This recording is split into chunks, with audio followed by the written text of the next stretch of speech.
రాకాలోకంకి స్వాగతం. రాకాలోకంలోని ఈ కంటెంట్ మీకు నచ్చినట్టయితే లైక్ బటన్ని ప్రెస్ చేయండి. ఆ పక్కనే ఉన్నటువంటి షేర్ బటన్ని ప్రెస్ చేయడం ద్వారా ఈ కంటెంట్ని మీ బంధుమిత్రులతో షేర్ చేసుకోవచ్చు. దాని పక్కనే ఉన్నటువంటి సబ్స్క్రైబ్ బటన్ని నొక్కడం ద్వారా మీరు సబ్స్క్రైబర్ కావచ్చును. ఆ పక్కనే ఉన్నటువంటి బెల్ ఐకాన్ని నొక్కినట్టయితే మీరు రాకాలోకంలో కొత్త అప్లోడ్ రాగానే, కొత్త పోస్ట్ రాగానే మీరు అప్ టు డేట్ నోటిఫికేషన్ని పొందవచ్చు. మిత్రులారా, భారతదేశంలోని పంజాబ్ని భారతదేశం నుంచి వేరు చేసేందుకు చేస్తున్నటువంటి ప్రయత్నం పేరు ఖలిస్తాన్ ఉద్యమం. అయితే ఈ ఖలిస్తాన్ ఉద్యమపు తల్లివేరు భారతదేశంలో లేదు. తల్లివేరు ఈ దేశం వెలుపల ఉంది. భారతదేశం నుంచి ఖలిస్తాన్, పంజాబ్ని వేరు చేసి ఖలిస్తాన్ అనే కొత్త దేశాన్ని సృష్టించాలన్నటువంటి ఈ భయంకరమైనటువంటి కుట్ర తల్లివేరు కెనడాలో ఉంది, అమెరికాలో ఉంది, ఇంగ్లాండ్లో ఉంది, దాని చుట్టూ ఉన్నటువంటి యూరోపియన్ దేశాల్లో ఉంది, అదేవిధంగా ఆస్ట్రేలియాలోను, న్యూజిలాండ్లోనూ ఉంది. ఈ దేశాల్లో ఉన్నటువంటి ఖలిస్తానీ ఏజెంట్లు కానీ, మద్దతుదారులు కానీ, దాని ఫండర్స్ కానీ, వీళ్ళు అక్కడ మీట నొక్కితే మన పంజాబులో ఉన్నటువంటి ఖలిస్తానీ మద్దతుదారులు గుప్పెడు మంది రైతుల మాటున దాగునో, లేకపోతే విద్యార్థుల చాటున దాగునో, లేకపోతే ఏదైనా మాఫియాల మాటున దాగునో మన పైన దాడి చేసే ప్రయత్నం చేస్తారు. ఈ దేశంలో కూడా ఖలిస్తానీ ఉద్యమం ఉందన్నటువంటి ఒక భ్రమను సృష్టించే నిర్మించేటటువంటి ప్రయత్నం చేస్తారు. ఒక రాజమౌళి సినిమాను చూపించే ప్రయత్నం చేస్తారు. కానీ తల్లివేరు ఈ దేశం వెలుపల ఉంది. ఖలిస్తానీ ఉద్యమాన్ని గనక కొట్టాలన్నట్లయితే, ఖలిస్తానీ ఉద్యమాన్ని గనక నిర్వీర్యం చేయాలన్నట్టయితే దాని తల్లివేరు విదేశాల్లో ఉన్నటువంటి తల్లివేరు మీద అటాక్ చేయాలి. ఇటీవలే ఒక 20-25 గంటల క్రితమే ఇంగ్లాండ్లో ఉన్నటువంటి 300కు పైగా ఖలిస్తానీ బ్యాంక్ అకౌంట్లను ఇంగ్లాండ్ సీజ్ చేసింది, స్తంభింపజేసింది. వాటిలో లావాదేవీల్ని స్తంభింపజేసింది. అందులో ఉన్నటువంటి డబ్బును తీసుకోకుండా నిషేధం విధించింది. ఎంత డబ్బు ఇరుక్కుపోయిందంటారు? ఒక 100 మిలియన్ పౌండ్లు ఈ అకౌంట్లలో బ్లాక్ అయి ఉంది.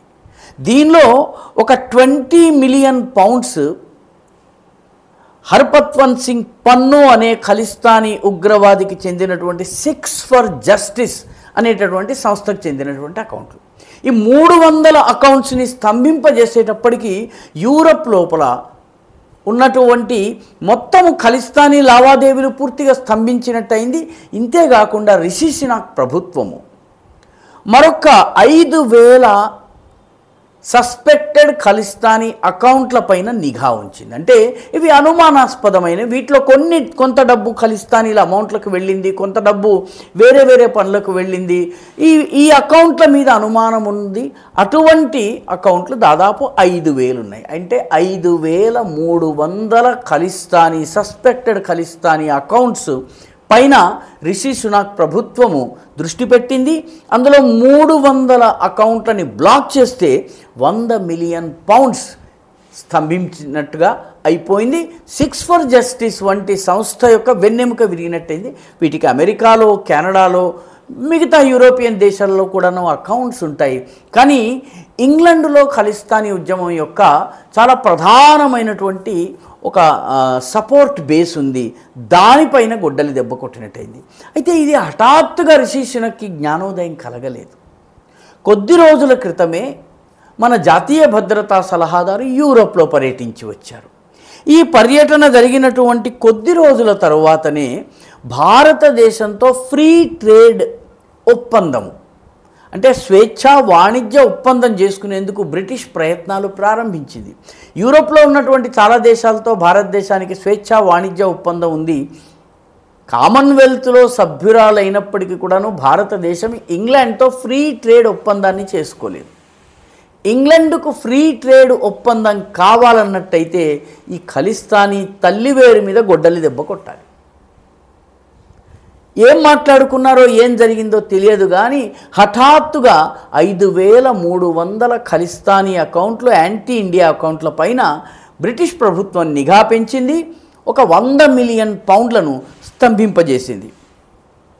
దీన్ని బట్టి చూసినట్టయితే ఎక్కడ మీట నొక్కితే పనవుతుందో మన దేశంలో ఉన్నటువంటి మన దేశాధినేతలకు తెలుసు. సరైన చోట మీట నొక్కి నాడి గట్టిగా నొక్కేసరికి 5,300 అకౌంట్లు స్తంభింపజేసినట్టుగా అయింది. అయితే ఇది ఈ 2 సంఘటనలతో పాటు మరొక సంఘటన కూడా జరిగింది. గత సంవత్సరం ఆగస్టు సెప్టెంబర్ నెలలో భారతదేశంలో ఉన్నటువంటి వేలాది ఖలిస్తానీ మద్దతుదారు అకౌంట్లను భారతదేశం సీజ్ చేసేసింది. ఈ దేశంలో అకౌంట్లు ఉంచుకుంటూ ఖలిస్తాన్లోనో లేకపోతే కెనడాలోనో యూరప్లోనో అమెరికాలోనో యాంటీ ఇండియన్ కార్యకలాపాలు నిర్వహిస్తున్నటువంటి వాళ్ళు ఎవరైతే ఉన్నారో పంజాబ్లో ఆస్తులు ఉంచుకుని వాళ్ళందరి ఆస్తుల్ని స్తంభించడమే కాకుండా వాళ్ళ అకౌంట్స్ని స్తంభింపజేయడం జరిగింది. వాళ్ళ పర్సన్ ఆఫ్ ఇండియన్ ఆరిజిన్ కార్డులు ఏవైతే ఉన్నాయో వాటిని రద్దు చేయడం జరిగింది. అంటే వాళ్ళు భారతదేశానికి సులువుగా రాలేరు, వచ్చినా అరెస్ట్ అవుతారు. దీంతో విదేశాల నుంచి వచ్చేటటువంటి సహకారము చాలా గణనీయంగా తగ్గింది. అందుకే రైతు ఉద్యమం మాటున ఖలిస్తానీలో అలజడి సృష్టించేందుకు చేసినటువంటి ప్రయత్నము ఎన్నికల నోటిఫికేషన్ రావడానికి ముందుగానే తీరాన్ని తాకినటువంటి అలలాగా చల్లబడి వెనక్కి వెళ్ళిపోయింది. తమాషా ఏంటంటే కొద్ది రోజుల క్రితమే అమెరికాలో కూడా ఒక సంఘటన జరిగింది. ఆ సంఘటన ఏంటంటే అమెరికాలో ఉన్నటువంటి ఒక కీలకమైనటువంటి వైట్ హౌస్లో ఉన్నటువంటి ఒక కీలకమైన అధికారి, ఆమె పేరు విక్టోరియా న్యూలాండ్. ఈ విక్టోరియా న్యూలాండ్ భారత వ్యతిరేక ధోరణికి పెట్టింది పేరు. ఈమె వచ్చిన తరువాత సాధారణమైనటువంటి B1 వీసాలు కానీ, B2 విజిటర్ వీసాలు కానీ, బిజినెస్ వీసాలు కానీ వీటికి కూడా 2 సంవత్సరాల వెయిటింగ్ పీరియడ్ని తీసుకొచ్చారు. అంతేకాదు ఖలిస్తానీలకు మద్దతుగా ఈమె చాలా స్టేట్మెంట్స్ ఇవ్వడం, చాలా చర్యలు తీసుకోవడం జరిగింది. నిజానికి రెజీమ్ చేంజ్ ఎక్స్పర్ట్ అంటే భారతదేశంలో ఉన్న ప్రభుత్వాన్ని పడగొట్టి అమెరికాకి అనుకూలమైన ప్రభుత్వాన్ని తీసుకొచ్చేటటువంటి ప్రయత్నము కూడా ఈ న్యూలాండ్ చేసింది. ఈ న్యూలాండ్ని ఇప్పుడు రాజీనామా చేయించారు. ఎందుకంటే ఆమె యుక్రెయిన్ యుద్ధం విషయంలో కూడా అనేక తప్పుటడుగులు వేసింది. కాబట్టి యుక్రెయిన్ యుద్ధంలోని పొరపాట్ల కారణంగా, అదేవిధంగా యాంటీ ఇండియా దృక్పథాన్ని అవలంబించిన కారణంగా ఆమెను తొలగించడం జరిగింది. ఆమెని తొలగించడం అంటే ఎక్కడో వైట్ హౌస్లో ఈ ప్రభుత్వాన్ని ఈసారికైతే మార్చలేము, మరొక 5 ఏళ్ళు ఈ ప్రభుత్వంతో మనము వేగి తీరాలి, భారతదేశంలోని ప్రభుత్వంతో మనము వేగాల్సిందే అన్నటువంటి నిర్ణయం వచ్చినట్టుంది.